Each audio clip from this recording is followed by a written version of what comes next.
Munro নীতি। এই নীতিটি 1823 খ্রিস্টাব্দের 2রা ডিসেম্বর মার্কিন যুক্তরাষ্ট্র গ্রহণ করেছিল। এটি মূলত মার্কিন যুক্তরাষ্ট্রের তখনকার দিনের একটি পররাষ্ট্র নীতি।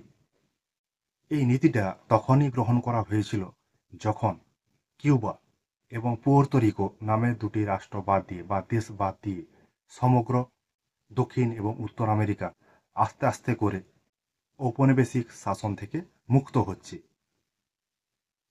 তখনই তোমার এই মনরো নীতিটা গ্রহণ করা হয়েছিল। এই নীতিতে কি বলা হয়েছিল? এই নীতিতে বলা হয়েছিল আমেরিকায় যদি ইউরোপের কোনো দেশ অবৈধ আক্রমণ, অবৈধ হস্তক্ষেপ বা অবৈধভাবে উপনিবেশ স্থাপন করতে চায়, তাহলে তার বিরুদ্ধে কঠোর ব্যবস্থা নেবে আমেরিকা যুক্তরাষ্ট্র।